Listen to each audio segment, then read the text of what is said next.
শুনতে পাই। সরকারে যে ৫ বছর পূর্ণ ৫ মাস যে পূর্ণ হলো, দুঃখিত, সেটাকে কিভাবে আপনি মূল্যায়ন করবেন? মিশ্র, মিক্সড। এরকম হয় যেকোনো সরকারি যদি ৫ মাস থাকে তাহলে বাংলাদেশের মতো দেশে তারা আসলে আমি মনে করি মিশ্রটাই ভালো ফল। মানে তাদের পক্ষে আসলে সম্ভব না। বাংলাদেশে then again there are many things behind. আপনার ২ বছর বাংলাদেশে একটা অদ্ভুত শাসন চলেছে, একটা অন্যরকম ব্যবস্থা। এক ধরনের নানা রকম আ দাবির চর্চা হয়েছে, এক ধরনের স্বেচ্ছাচার হয়েছে। তার আগে ১৫ বছর একটা স্বৈরাচারী সরকার ছিল। নির্বাচন ছিল না, মানুষের অধিকার অনেক সীমিত ছিল বা ছিলই না কোনো। সো অনেকগুলো জায়গার পর বিএনপি ক্ষমতায় এসছে অনেক বছর পর। এই সময়ে আসলে পৃথিবী বদলে গেছে, দেশও বদলে গেছে। এবং আমাদের প্রধানমন্ত্রী যিনি দেশের বাইরে ছিলেন, তার ফলে আমার মাঝে মধ্যে মনে হয় পজিটিভ দিক হচ্ছে উনি যে দেশে ছিলেন সেই ওয়েস্টের বাস্তবতায় কিন্তু ছাপ আমরা দেখতে পাই। কিছু কল্যাণমূলক চিন্তা, তার সাদামাটা দিনের চলাফেরা। এবং আমার কাছে মনে হয় যে প্রধানমন্ত্রী যে গতি এবং যে চিন্তায় আগাচ্ছেন সেই চিন্তাটা আসলে তিনি তার দলের মধ্যে সঞ্চার করতে অনেক ক্ষেত্রে ব্যর্থ হয়েছেন। কারণ দলের মধ্যে আমরা আসলে মন্ত্রীদের লাগামহীন বক্তব্য সেটা দেখতে পাই। দলের নিয়ন্ত্রণহীনতা, দলের মধ্যে খুনাখুনি, রাজনৈতিক মানে খুনাখুনি, তারা দেখা যায় সরকারদলীয় লোকের মধ্যেই এই খুনাখুনির পরিমাণটা বেশি। কার্ড এবং কল্যাণমূলক কিছু কাজ হয়েছে যেগুলা বেশ ভালো। আবারও বলছি যে সেগুলা প্রধানমন্ত্রীর তরফে তার উদ্যোগ, তার চিন্তার আসলে ছাপ নানাভাবে দেখা যাচ্ছে। সেটাতে পজিটিভ আমরা আশা করি। তো যখন আবার প্রধানমন্ত্রী থেকে বেরিয়ে বৃহত্তর সরকারের দিকে যাই, তখন আমরা খুব বেশি পরিবর্তন কি দেখতে পাই? আমি দেখতে পাই না। কোন অর্থে দেখতে পাই না? যে ওই লাগামহীন কথাবার্তা তো বললামই। তার বাইরে কোনো ক্ষেত্রে আমাদের কাছে মনে হয় যে তারা আসলে অনেকেই সেই ২০০৬ সালেই রয়ে গেছেন। এমন সব ইস্যুকে তারা আ অগ্রাধিকার করছেন যে এটা আসলে এখন আর বাংলাদেশের ২০ বছরের বাস্তবতায় অগ্রাধিকার না। অনেক ক্ষেত্রে পরের প্রজন্মের ভাষাটা তারা বুঝতে পারছেন না। ২০ বছরের সময় এই সময়ের যে ভাষা, চিন্তা আমার কাছে মনে হয় অনেকে সেটা বুঝতে পারছেন না। সেই প্রথাগত রাজনীতি করছেন। যে রাজনীতি আসলে বাংলাদেশে অনেক ক্ষেত্রেই যে রাজনীতি আসলে কি বলা যায় প্রত্যাখ্যাত হয়েছে। সেই মেসেজটা অনেক ক্ষেত্রে ধরতে পারে না। ফলে মাঝে মধ্যে মনে হয় তারা যে সরকারে এসছেন তারা আসলে হয়তো মনে করছেন যে এই সরকারটা হতে ওই যে আগে আমাদের হতো না এক টার্ম পর একবার আওয়ামী লীগ একবার বিএনপি সেইরকম ভাবে এসছেন। মাঝখানে ১৫-১৭ বছরের গ্যাপটা অনেক ক্ষেত্রেই দেখা যায়। কিন্তু গ্যাপটার ছাপ যেমন বোঝা যায় কিন্তু আবার সেই পুরনো চেহারা, পুরনো চরিত্রগুলো দেখা যায়। কিন্তু আমাদের মানতেই হবে এই যে সময় অত্যন্ত অস্থির একটা সময়, বৈশ্বিক পরিস্থিতি অত্যন্ত খারাপ। আ অনেক রকম গ্লোবাল ফ্যাক্টর আছে। দেশের ফ্যাক্টরের সঙ্গে সেগুলোর কারণে অর্থনীতির একটা বড় চাপ আছে। আমাদের চাপ বড় একটা সংকটে ছিল। অর্থ পাচারের একটা সমস্যায় তারা বহন করে চলছেন। ফলে সেটা দিয়ে অর্থনীতিকে সামাল দেওয়া, আবার অর্থনীতিকে সামাল দিতে গেলে জনগণকেও কিছু রাখতে হবে, টাকা ব্যয় হবে, সেই টাকা আবার কোত্থেকে আসবে? ফলে অনেক খুব জটিল একটা কমপ্লেক্স একটা সিচুয়েশন তাদেরকে ফেস করতে হচ্ছে। সেই ফেসের জায়গা থেকে যদি আমাদের বলেন আ অনেকগুলা জায়গা ভালো, আবার তারা আসলে আইন শৃঙ্খলা পরিস্থিতি আমি মনে করি যে সেটা বেশ সংকট। আইন শৃঙ্খলা পরিস্থিতি অত্যন্ত সংকট। এটা আ সেই অর্থে উন্নতি হয়নি। মব কালচার যেটা চালু হয়েছিল সেটার ক্ষেত্রেও আমরা আসলে কিছু উন্নতি দেখছি। কিন্তু জিনিসটা আসলে যে পুরোপুরি শেষ হয়ে গেছে তা নয়। বা অন্তর্বর্তী সরকারের আমলের যে কিছু সংকট তৈরি হয়েছিল, ঢালাও মামলা, হত্যা মামলা সেগুলোর সঠিক তদন্ত করা অথবা হচ্ছে সেগুলোর একটা ভিত করা। সেই জায়গা থেকে আমরা আসলে সেটারও আমরা খুব বেশি অগ্রগতি দেখতে পাই না। আমরা কথাবার্তা শুনছি কিন্তু প্র্যাকটিক্যাল অগ্রগতি দেখতে পাই না। বিদ্যুৎ সংকট আছে, সেটা সামাল দেওয়ার জন্য নানা রকম চেষ্টা করছেন। আমাদের কারখানাগুলোতে গ্যাসের সংকট আছে, কারখানা বন্ধ হয়ে যাচ্ছে, রপ্তানি আক্রান্ত হচ্ছে, এরকম আছে। কিন্তু একই সঙ্গে আরো বেশ কিছু প্যারামিটারে কিন্তু তারা মোটামুটি আমি মনে করি যেমন মিডিয়ার কথা যদি বলি, তুলনামূলক মিডিয়া তুলনামূলক স্বাধীনতা ভোগ করছে। সংকট কিছু আছে, সেটা আছে কিন্তু কিছু স্বাধীনতা ভোগ করছে। আবার হচ্ছে বিরোধী দলের সঙ্গে সরকারের সম্পর্ক সেটাও তো একটা বিবেচ্য বিষয়। সেই সম্পর্কে আমরা দেখতে পাই সেটার মধ্যে একটা মিশ্রতা আছে। আগে যেমন তীব্রতা ছিল সেই তীব্রতা নাই। বিরোধী দলের তীব্রতার জবাব তারা দিচ্ছেন। আবার কোনো ক্ষেত্রে তারা ঐক্যবদ্ধভাবে কাজ করছেন। সরকার ডাকছে, তাদেরকে আমন্ত্রণ জানাচ্ছে। এটাও একটা পজিটিভ চেঞ্জ বলে মনে করি। তো এমনি হলে আমাকে যদি বলেন ভবিষ্যতের মধ্যে আমি বলব যে সরকার ৫০ এর বেশি নাম্বারই পাবে। এবং আরেকটা বিষয় হচ্ছে আপনাকে যেকোনো সরকারকে ৬ মাস সময় দিতে হবে। আমি 5 মাস ঠিক এই জায়গাতেই হলো। আসছিলাম যে যে এই চুলচেরা আসলে বিশ্লেষণ হচ্ছে, এবং আমাদের সাথে যেহেতু সরকার দলীয় মাননীয় সংসদ সদস্য আছেন, তিনিও কিন্তু বলেছেন যে সরকারও চায় যে যেন চুলচেরা বিশ্লেষণ হয়, যাতে সরকারও নিজের কাজের ক্ষেত্রে এক ধরনের জবাবদিহিতা নিশ্চিত করতে পারে এবং ভুল কম যাতে হয়, মানুষের কল্যাণ যাতে বেশি হয়। সেই জায়গায় 5 মাসের সরকারকে নিয়ে যে ধরনের সমালোচনা হোক বা ভুলের কথা বারবার বিরোধী পক্ষ থেকে বলা হচ্ছে, এবং এক ধরনের ইঙ্গিত এরকম যে সরকারকে আর বেশি দিন আসলে পুরো রাষ্ট্র পরিচালনা করতে দেয়া হবে না, খুব দ্রুততার সাথেই তাদেরকে সরিয়ে ফেলা হবে। আহ, এই জায়গায় যাবার মতো তো কি আসলে অবস্থা হয়েছে দেশে বা না না সরকারের? না, মোটা না। প্রথম আমি মনে করি যেটা, এই সংস্কৃতি থেকে আমাদের বের হওয়া উচিত যে যখন নির্বাচন হয়ে যায় তখন সেটা 5 বছরের জন্য সরকার। আমাদের প্রথম না এটা মেনে নিতে হবে। এটা মেনে নিয়ে আমি আমার রাজনীতি করবো, দুই দল, সরকারও তাই করবে, বিরোধী দল তাই করবে। সরকার 5 বছর পর এনশিওর করবে, যেটা আমরা মনে করছি তত্ত্বাবধায়ক রায়টা আশা করি যেটা এনশিওর হবে, যেটা প্রপার ইলেকশন হবে। যদি প্রপার ইলেকশনটা হয় তাহলে কিন্তু আপনার সরকারকে, আপনার ভুলটা আপনি ধরাবেন, ভুললে সরকারকে বিব্রত রাখবেন, কিন্তু খুব বেশি ভুল ধরে দিলে লাভ নেই। কারণ সরকার যদি শুদ্ধ হয়ে যায় 5 বছর পর নির্বাচনে সে জিতে যাবে, যাচ্ছে আমি জোকিংলি বলছি আর কি। কিন্তু কোনোভাবেই সরকারকে ফেলে দেওয়ার চিন্তা আমি মনে করি গণতান্ত্রিক দেশে এটা ভালো না। কারণ সরকারকে যদি আপনি ফেলে দেন, তো আমাদের দেশে তো আপনার 70 অনুচ্ছেদ ইত্যাদি কারণে কিন্তু পার্লামেন্টারি যে অন্যান্য অনেক জায়গায় কিন্তু চেঞ্জ হয়, ব্রিটেনে চেঞ্জ হয়, আস্থা হারায়, কিন্তু গণতান্ত্রিক সরকারই থাকে। কিন্তু আমাদের দেশে যেহেতু সেটাও নাই, ফলে আমাদের দেশে কি হবে, একটা সর্বোচ্চ কি হতে পারে, আপনার একটা অন্তর্বর্তী নির্বাচন হবে, মধ্যবর্তী নির্বাচন হবে, তাই তো? যদি আপনি সরকারকে ফেলে দেন, এটাও আমাদের সমাধান করবে কি, সংকটের সমাধান করবে কি? এবং আমরা প্রপারলি 5 বছর চালানোর পরে কোন পক্ষের অধীনে নির্বাচন করবো সেটা ঠিক করতে পারে না। তো মধ্যবর্তী ধরেন ওটা পড়ে গেল, তো নির্বাচন হলো, সেই নির্বাচনটা কিভাবে হবে, কার অধীনে হবে, এটা কি কেউ মানবে? যে, পড়ে যাওয়া হবে। ফলে আমাদের ওই, এবং সেটা কিন্তু বিরোধী দলের জন্য ভালো না। কারণ অতীতে আমরা দেখেছি কিন্তু এরকম ঘটনায় তৃতীয় শক্তি আসে, এবং তৃতীয় শক্তি আসলে কিন্তু সরকার বিরোধী দল কারোই লাভ হয় না। মানে লং রানে আসলে কারো লাভ হয়, তাৎক্ষণিকভাবে বিরোধী দল মনতে পারে। তো আমি মনে করছি এখন যেহেতু যে পরিবেশ আমরা মনে করছি যে একটা নির্বাচন হয়েছে, নির্বাচন নিয়ে প্রশ্ন আছে, থাকবে, কিন্তু সেই নির্বাচনের যে প্রশ্নগুলো আমাদের বিরোধী দলরা তুলছেন, আমি সেই প্রশ্নগুলোর আমি মনে করি না যে এগুলোর কিছু কিছু পয়েন্ট আছে সেটা নির্বাচনে, বাংলাদেশের নির্বাচনে 100% হবে না।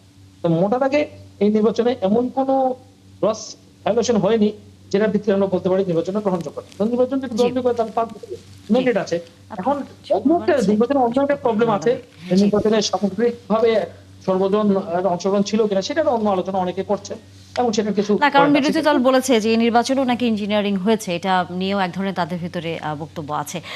ব্যারিস্টার সাজ্জাদ আলী চৌধুরী, আমরা একটু আপনার কাছে আসতে চাই। সেটি হচ্ছে যে আম, সরকারের সাথে আপনাদের যদি দূরত্ব বাড়ে, তাহলে যে কথাটি এর আগে অনেকে বলেছেন এবং এখনো হয়তো আমাদের একজন অতিথিও বললেন যে তৃতীয় পক্ষের একটি আসবার অথবা আওয়ামী লীগের একটা সুযোগ চলে আসার আসলে অবস্থা হয়ে যায়। এটা নিয়ে আসলে আপনাদের মধ্যে দ্বিমত আছে যে আপনারা বলে সরকারি দল ব্যবস্থা করে দিচ্ছে, সরকারি দল বলছে আপনারা ব্যবস্থা করে দিচ্ছেন। এই বাস্তবতায় আপনাদের আমির বলেছেন যে গণভোট যদি ব্যর্থ হয় তাহলে এই সরকারও ব্যর্থ হয়ে যাবে। গণভোটের রায় বাস্তবায়নের জন্য বর্তমান সরকার তো বলেছে যে তারা সেটি বাস্তবায়ন করবে। দেশের আরো অন্যান্য সমস্যার মধ্যে আপনারা ফোকাস না করে এই জায়গায় কেন হচ্ছে সরকারকে সবচেয়ে বেশি চাপ দিয়ে যাচ্ছেন? ধন্যবাদ। আহ, সত্যিকার অর্থে কিন্তু এখন কিন্তু প্রধানমন্ত্রী থাকার কথা ছিল শেখ হাসিনার, তাই না? এই সরকার আসলো কিভাবে? পথটা কি? পথটা অবশ্যই একটা আন্দোলন, বা কারো ভাষায় বিপ্লব, কারো ভাষায় গণ আন্দোলন। এর মাধ্যমেই পরিবর্তনটা কিন্তু সূচিত হয়েছে। এবং এই পরিবর্তনের টার্গেটটা কি? কি একটা আমরা কি বাংলাদেশের জনগণকে একবার শেখ হাসিনাকে একবার, বা অথবা তার পরিবারকে, তারপরে বিএনপি অথবা তার পরিবার বর্গদেরকে এভাবেই করে কি দেখব? এটাই কি আমাদের নিয়তি বাংলাদেশের জন্ম নেওয়ার পরে? আমরা কি আর কোনো পরিবর্তন দেখতে চাই না? কোনো দল না, আমরা আমরা চাই বাংলাদেশের একটা সুষম পরিবর্তন, যে পরিবর্তনটা প্রতিটা মানুষকে টাচ করবে। এবং জুলাইয়ের যে যে জুলাই সনদের যে টার্গেটটা, সেটা হচ্ছে বাংলাদেশের সব জায়গার একটা সুষম পরিবর্তন। সেই পরিবর্তনটার মধ্যে থাকবে ন্যায্যতা, সেই পরিবর্তনটার মধ্যে থাকবে কোয়ালিটি, সেই পরিবর্তনটার মধ্যে থাকবে ইনসাফ। এখন আমরা জুলাইকে যখন পাশ কাটিয়ে আবার সে আগের বাংলাদেশ সে ফেরত যেতে চায়, তখন কিন্তু এই যে ন্যায্যতার কথা প্রশ্ন যে আসতেছে, পরিবর্তনের যে প্রশ্ন আসতেছে সেটা কিন্তু ব্যর্থ হচ্ছে। কেন ব্যর্থ হচ্ছে? কারণ ব্যর্থতার কারণ হচ্ছে এটা, আপনারা সে আগের পথে হাঁটছেন। আগের পথটা কি? উন্নয়ন। আগের পথটা কি? উন্নয়নের গল্প। আগের পথটা কি? আমাদের স্তুতি গাওয়া। এটাই চলছে এখন। এখন আমরা কি সেগুলোই চাচ্ছিলাম? জনগণ কি চাচ্ছে সেগুলো? এখন বিএনপি হয়তো বলতে পারে, অথবা বিএনপি যারা সমমনা তারা বলতে পারে, হ্যাঁ সরকার তো উন্নয়ন করছে, প্রতিনিয়ত কার্ড দিচ্ছে, একটার পর একটা প্রধানমন্ত্রী অত্যন্ত সুন্দর সুচারু বিহেভিয়ার আমাদেরকে মুগ্ধ করছে প্রতিনিয়ত। কিন্তু আসলে কি এই মুগ্ধতাই কি সব কিছু? মুগ্ধতার কিন্তু একটা সময় গিয়ে শেষ হয়ে যায়। আমরা আসলে এই মুগ্ধতার মধ্যেই থাকতে চাচ্ছি না, শুধু আমরা চাচ্ছি একটা কোয়ালিটিফুল চেঞ্জ। সেই চেঞ্জটা আনবে জুলাইয়ের যে সনদ সেটার মাধ্যমে, এবং সেই জুলাই সনদকে বাস্তবতা দেওয়ার জন্য হচ্ছে যেই কি পয়েন্ট, সেটা হচ্ছে গণভোট। সেই গণভোটটা আপনাকে ম্যান্ডেট দিয়েছে বাংলাদেশের এই পরিবর্তনগুলো আনার জন্য, সেটা সংবিধান সংস্কারের মাধ্যমে অথবা সংশোধনের মাধ্যমে। এখন আপনি যখন সংস্কারকে ছুঁড়ে ফেলে দিয়েছেন, সংবিধান সংস্কারের জন্য সরকার যে কমিটি করেছে সেখানে তো আপনার অংশ নিচ্ছেন না। সেটা তো তা পরিবর্তিত আকারে। আর সবচেয়ে বড় কথা হচ্ছে এখানেও কিন্তু কিছু কিছু পীড়াদায়ক ইস্যু আছে। যেমন ধরেন অনেকগুলোই, যেমন ধরেন আপনার অর্ডিন্যান্সগুলো 133টা অর্ডিন্যান্স নিয়ে যখন একটা কমিটি হলো, সেখানে কমিটিতে 5 জন বিরোধী দল থেকে রাখা হয়েছিল, 12 জনের কমিটিতে 7 জন মনে হয় বিএনপি থেকে রাখা হয়েছিল।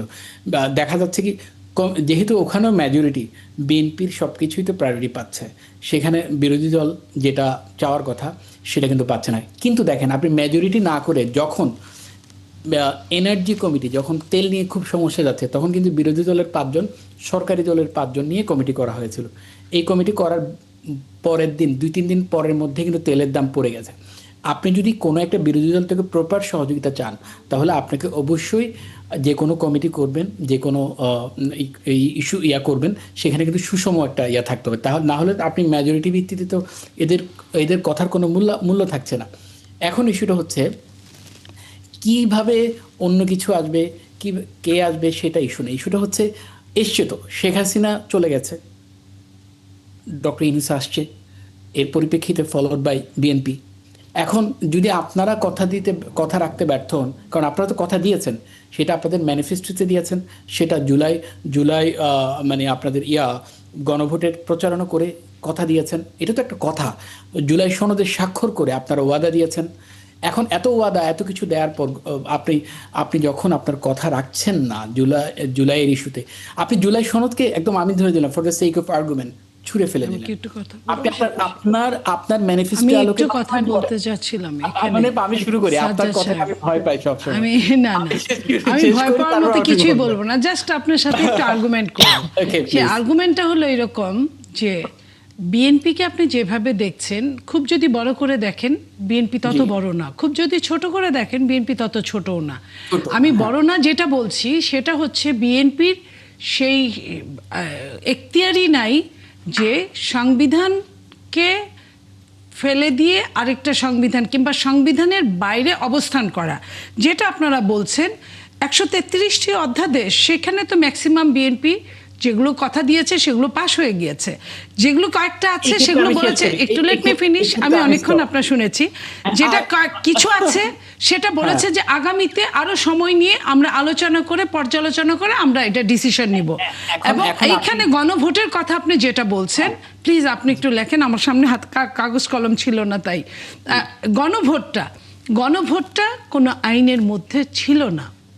বিএনপি, আমি বলি 5ই আগস্টের পরে থেকে, আমি বলি সাজ্জাদ সাহেব, 5ই আগস্টের পরে থেকে যে পর্যন্ত এই পর্যন্ত আসছে সবই কিন্তু আইনকে মেনে আসছে। এই আইনকে মানার জন্য রাষ্ট্রপতি এখনো আছেন, আইনকে মানার জন্য নির্বাচনটা হয়েছে, আইনকে মানার জন্য সেই দিন বিএনপি যেটা বলেছিল বা আপনাদের সাথে একমত হয়েছিল গণভোট, সেই গণভোটটা আসলে কোথাও নাই বিধায় বিএনপি 2/3 মেজরিটি। আমি বলি আপনি যখন 106 আপনার সংবিধানের কোথাও এখন গণভোট নাই, যেটা 3টার পরে আপনার আর নাই। আমি আপনাকে জেনে বুঝেই বলছি, সেইখানে আপনি গণভোটটা, তারপর আরেকটা কথা বলি, 1 নাম্বার আইনে নাই, 2 নাম্বার বিএনপি 2/3 মেজরিটি, 3 নাম্বার ওইখানে বলা ছিল আপনার গণভোট বলেন যেটাই বলেন, পরবর্তীতে সংসদে যেটাই ডিসিশন নেন না কেন 2/3 মেজরিটির নির্বাচনে হা জয়যুক্ত হয়েছে অথবা না জয়যুক্ত হয়েছে, এটার মাধ্যমে আপনার ডিসিশন হবে কি হবে আর কি হবে না।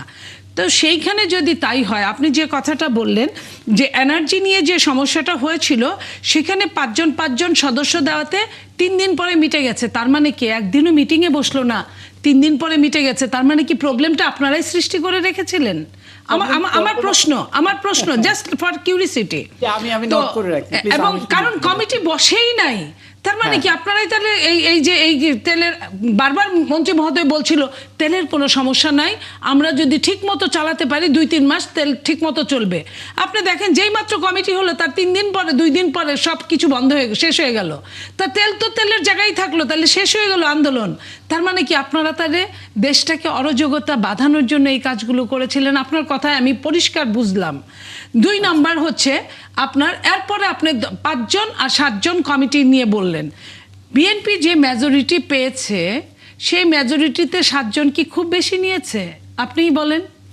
এর আগে সংসদে, মহান জাতীয় সংসদে দেশনেত্রী বেগম খালেদা জিয়া যখন বক্তব্য রাখতেন, শেখ হাসিনা কত রকম বাজে কথা বলতেন, এতটা টাইম দিয়েছি অতটা টাইম দিয়েছি, মনে হয়েছিল যে টাইমটা মনে হয় সে কোনো পৈতৃক সম্পত্তির মতো নিয়ে আসছে। বাট এইবার আপনি দেখেন সংসদে বিরোধী দলকে কখনোই টাইম ফ্রেমে বাধা হয় না, উনি যতক্ষণ পারেন উনি বলেন। এই যে, এবং আপনি দেখেন আমাদের সরকারি দলের এমপিদের চেয়ে বিরোধী দলের এমপিরা অনেক বেশি কথা বলেন, কারণ বিরোধী দলই বলবে, এটাই স্বাভাবিক। সরকারি দলের কি বলার থাকে, বিরোধী দল বলবে এটা হয় নাই ওটা হয় নাই, সরকারি দল ওটা করবে। আমরা এই জায়গাটাই মানে কাজ করতে চাই সব সময়ের জন্য। কিন্তু আপনি যে কথাটা বললেন 2/3 মেজরিটির বেশি একটা দল, সে 7 জন নেওয়াতে আপনাদের 5 জন দেওয়াতে আপনার এত মন খারাপ হলো, তাহলে আপনি গণতন্ত্র মানলেনটা কোথায়? সবখানে যদি আপনার সমানে সমান হয়, জাতীয় ঐক্যের জন্য আমি বলি, জাতীয় ঐক্যের জন্য ওটা প্রয়োজন ছিল সাজ্জাদ সাহেব, যে 5 জন দিলাম, এটা জাতীয় ঐক্য, এটা তেল সমস্যাটা জাতীয় এবং আন্তর্জাতিক ব্যাপারে জাতীয় ঐক্যের প্রশ্ন আসছিল। কিন্তু বাকিগুলো যখন রাষ্ট্রীয় কাজে যখন ব্যবহার হয়, তখন কিন্তু ওই জায়গাটা যে কে কতটা আসনের ভিত্তিতে ভাগ হতেই পারে। আরেকটা জিনিস আপনি বলেছেন যে নির্বাচনটা প্রশ্নবিদ্ধ করার চেষ্টা করেছেন। আপনি বলেন নির্বাচন প্রশ্নবিদ্ধ করলে আপনার কি খুব লাভ হবে? আপনারা তো সর্বোচ্চ 17টা আসন পেতেন সর্বোচ্চ এর আগে, বাট আপনারা এতগুলো আসন পেয়েছেন। হ্যাঁ ঠিক আছে, একটা দল বড় একটা দল নাই, ইলেকশনে ছিল না, হ্যাঁ, তো সেই জায়গায় আপনারা পেয়েছেন, আমরা তো আপনাদের কিছু বলি নাই। ওই যে গ্রামে একটা কথা বলে যে কইলে মায়ের খায় আর না কইলে বাপে জুঠা খায়, আপনার কথায় আমার ওই কথাটা মনে হয়েছে। সরকারি দলের একজন সদস্য হিসেবে আমি চাইলেও অনেক কিছু বলতে পারি না, তবে বলা উচিত। বললে কি হবে? বললে ওই একবার হলো হলুদ কার্ড, 2বার 3বারে লাল কার্ড পাওয়ার জায়গায় আপনারা থাকবেন। আরেকটা জিনিস, লাস্ট কথাটা বলি সাজ্জাদ সাহেব, লাস্ট কথাটা, আপনারা যে বললেন যে সরকারকে টিকতে দেওয়া হবে না যদি সরকার আমাদের কথা না শুনে গণভোটে, আপনি বলেন সরকার যদি না টিকে আপনারা কি টিকবেন? সরকার যদি না টিকে তাহলে কিন্তু ওই ফ্যাসিস্ট আসবে, ফ্যাসিস্ট এসে বসেই আছে। এবং আপনাদেরও এখানে একটা হাত আছে নেপথ্যের, আপনাদের নেপথ্যের হাতটা অনেক বড় লম্বা, সামনে থেকে বোঝা যায় না সামনাসামনি। তো আপনারা যেটাই চেষ্টা করেন না কেন, থুতু ফেললে কিন্তু উপর দিকে নিজের গায়েই পড়ে। আপনি যখন করবেন এই কাজটা, আমরা কিন্তু প্রত্যেকেই জুলাই যোদ্ধা, আপনারা আমরা সবাই। তার একটা বড় জুলাই যোদ্ধাদের উপর যদি খড়গটা পড়ে, আপনি কিভাবে স্বস্তির নিঃশ্বাস ফেলবেন বলেন? নীলুফা, আমি এখন রিপ্লাই দেব আপনাকে। আচ্ছা, সেটা হচ্ছে দেখেন, আপনি বলছেন গণভোট ছিল না। আচ্ছা, পরিবর্তনটা তাহলে কিসের মধ্যে হলো? একটা আন্দোলনের মাধ্যমে। তো সংবিধানের স্টেক হোল্ডার কারা? একটা দেশের স্টেক হোল্ডার কারা? জনগণ, যেটা আমাদের আর্টিকেল 7-এ স্পেসিফিক্যালি বলা আছে। আমরা জনগণ হচ্ছে সর্বময় ক্ষমতার উৎস। এখন সর্বময় ক্ষমতার উৎস বিধায় জনগণ কিন্তু ওই সময় সরকার গঠন করেছে, অথচ অন্তর্বর্তী সরকারের কিন্তু কোনো বৈধতা নাই। যেহেতু জনগণ সমস্ত ক্ষমতার উৎস আমাদের সংবিধান অনুযায়ী, সেহেতু তাহলে 106টা মানলেন কেন? 106টা ফেলে দিতেন। প্লিজ আমি আপনাকে ইন্টারফেয়ার করি নাই। সেহেতু সেহেতু সেহেতু সেহেতু তাদেরকে আপনারাও অ্যাকসেপ্ট করেছেন, দেশের বাকি সবাই, সব রাজনৈতিক দল অ্যাকসেপ্ট করেছে। এখন আপনি যেটা বলছেন গণভোট ছিল না, সেই জন্য আপনারা গণভোটকে প্রশ্নবিদ্ধ করছেন। আচ্ছা, গণভোট তো সংবিধানে ছিল, এটা বাতিল হলো কিভাবে সেটা কি আপনি জানেন? কারণ জিয়া রহমানের সময় তো গণভোট হয়েছে, এরশাদের সময় তো গণভোট হলো। এই গণভোট অধ্যায়টা গেল কোথায় হঠাৎ করে? এটা কি লাফ দিয়ে সংবিধান থেকে চলে গেল, নাকি আত্মহত্যা করলো? আত্মহত্যাটা কীভাবে করলো? এটা আত্মহত্যা করলো 15তম সংশোধনীর মাধ্যমে। শেখ হাসিনা 2011 সালে এই গণভোটটা বাদ দিলেন। তাহলে এই গণভোটটা আবার ফিরল কিভাবে? গণভোটটা ফিরল যে আজকে যে পঞ্চদশ সংশোধনী বাতিলের যে জাজমেন্টটা হলো, সেই জাজমেন্টটা 2024 সালের নভেম্বরের কোনো একটা তারিখে, সেটা 24 বা 25 তারিখ হতে পারে, বা 11 নভেম্বর হতে পারে, সেই তারিখে এই গণভোটটা রিভাইভ করলো হাইকোর্টের অর্ডারে। সাথে সাথে রিভাইভ করলো কি? Caretaker government. বুঝতে পেরেছেন? এখন তারপরে কিন্তু এই গণভোট হলো। এখন আপনি বলতে পারেন সেটার জন্য কিন্তু আবার সংসদকে দরকার। আমি শেষ করে প্লিজ। সংসদকে দরকার, আমি আপনাকে ক্লুটা ধরিয়ে দিলাম। হ্যাঁ, ক্লুটা। এখন সংসদ তো নাই, সংসদ তো আপনারাই ফেব্রুয়ারি মাসে বসছেন, তাই না? বা মার্চ মাসে বসছেন। তার আগে তাইলে সংসদ আসবে কোত্থেকে? এই যে এখন সংসদে পাস করেন, তারপরে আবার ইলেকশন দেন, গণভোট দেন। এখন মেন্ডেটটা আসলো কিভাবে? মেন্ডেটটা আসলো ওই যে আর্টিকেল 7-এ, যেটা জনগণকে সর্বময় ক্ষমতার উৎস দিল, সেটার মাধ্যমে। এখন বলছেন তেলের সমস্যায় পাঁচজন দিল, তারপর দিন তেল চলে আসলো। অথচ অন্য সমস্যাগুলো সমাধান করার ক্ষেত্রে সরকারি দল যদি 7 এবং 5 হয়, তাহলে সমস্যাটা আসলে ইন্টেনশনে। আপনারা যখন ইন্টেনশন নিয়ে আসেন যে 129টা বা 33টা অর্ডিন্যান্স পাস করবেন, যেগুলো শুধুমাত্র বাংলাদেশের কোনো সবগুলো বিশ্ববিদ্যালয়, এই বিশ্ববিদ্যালয় হচ্ছে শেখ হাসিনার নামে, এই বিশ্ববিদ্যালয় শেখ রাসেলের নামে, এই বিশ্ববিদ্যালয় শেখ রেহানার নামে, 99% হচ্ছে এরকম সংশোধনী, সেগুলো তো আপনারা পাস করবেনই। আপনারা পাস করেননি কোনগুলো? দুদক রিলেটেড সংশোধনী,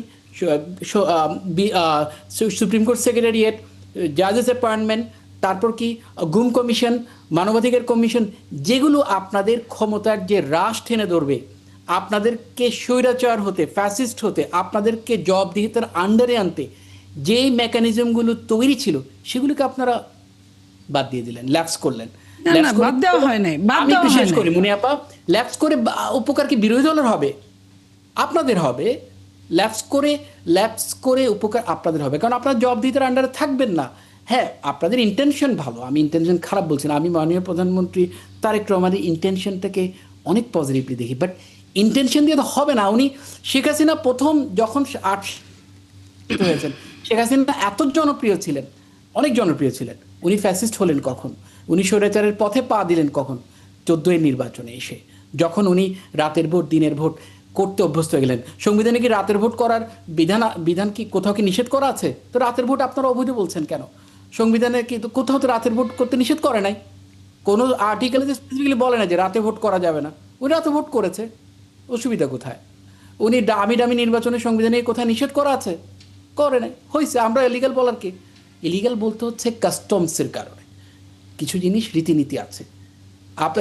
আপনারা বিরোধী দলের একজন সংসদে ইলেকশন করবেন, তাকে বেঁধে নিয়ে ডক্টর হারুন বলছে, মানে হারুন সাহেব, তিনি বেঁধে রেখে সারাদিন ঘুরিয়েছেন, পরে গিয়ে গাজীপুরে ছেড়ে দিয়েছেন। কি করার আছে? এটা কি কোথাও ইলিগালিটি আছে? উনি তো ছেড়েই দিয়েছেন। এই আসলে কথাটা হচ্ছে জবাবদিহিতার যে মেকানিজমগুলো, সেগুলো আপনারা প্রথমে বাদ দিয়েছেন। এখন বলছি যে আপনারা তো বলছেন যে সরকারের অনেক পজিটিভ ইস্যুগুলো, কিন্তু পজিটিভ ইস্যু আমরা অবশ্যই পজিটিভ ইস্যুগুলোকে অ্যাড্রেস করি, কিন্তু কথাটা হচ্ছে ছোট ছোট বালিকণা, বিন্দু বিন্দু জল গড়ে তোলা মহাসাগর সাগর অতল। একটা কবিতা শুনছিলাম, কার লেখা আমি জানি না, মনে পড়ছে না, কিন্তু এই ছোট ছোট আপনাদের ইস্যুগুলো বেসিক্যালি টাচ করছে মানুষকে, এবং আপনাদেরকে এই টাচটা আমরা আসলে আপনাদেরকে মনে করিয়ে দিচ্ছি সংশোধনের জন্য। এটা সংশোধন হওয়া উচিত, কারণ দেশটা কিন্তু আপনার আমাদের সকলের। আমরা পজিটিভ একটা ভাইব এই দেশেটা দেওয়া জরুরি, কারণ আমরা কেউ বেঁচে থাকবো না।